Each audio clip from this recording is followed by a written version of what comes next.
Moro. Etkä sä vielä lähdössä? Ei, mä just vasta tulin. Noniin, hieno homma. Se on paljon siistipää reenaa jonkun kanssa.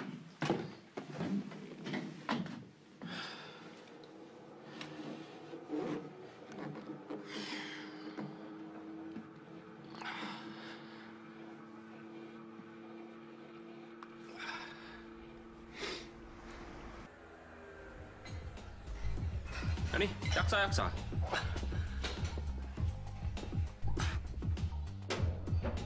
Yksi vielä.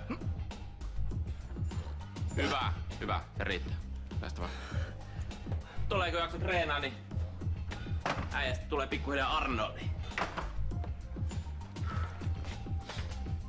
Sä ite pitkäänkin reenannut? No jonkun aikaa.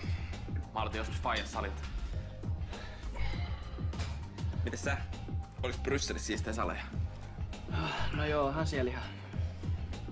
Täällä on kyllä vielä paremmin. Miten sä ylipäätänsä edes päädyit Brysseliin? Faijas kuitenkin asuu täällä. Mutta adoptoitiin vauvan toiseen perheeseen. Mä tapasin Faijan vasta kun mä olin jotain 10. Sebastian on kyllä rento äijä. Varmaan kulkee suvussa.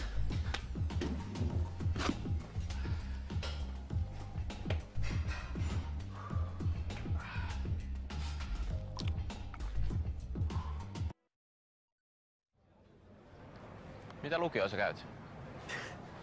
Mä oon vasta yläkoulussa. No jaa. Mut sä vaikutat kuitenkin aika paljon ikästäsi vanhemmalta. Enkä vaan vaikuta. No, sit sulla on varmaan mimme ihan jonoksi asti. No ei oikeastaan. Ja jos ois, niin ei kiinnostais. Paitsi jos siinä jonossa ois jätkiä. Oot sä kaapista ulkona ihan koulussakin? No tietysti on. Se on aika rohkeata. Eikö se oo kiusata yhtään? No jonkun verran, mut eiköhän ne juntit kohtaa ju, että mä oon mikä mä oon. Pysyt vaan lujana. Siis onko sulla kokemusta tästä? Joo. Ei noi tuolla Landella taju oikein homoista. Tai siis Nurmeksessa, sieltä mistä mä oon kotoisin. Hei. Lähtisit sä mun avuksi kauppareissulle? Nyt heti vai? Niin. Lasse meni hakee Severiä koulusta eikä ne vielä ole tullut. Kai mä voin. Nähdään taas.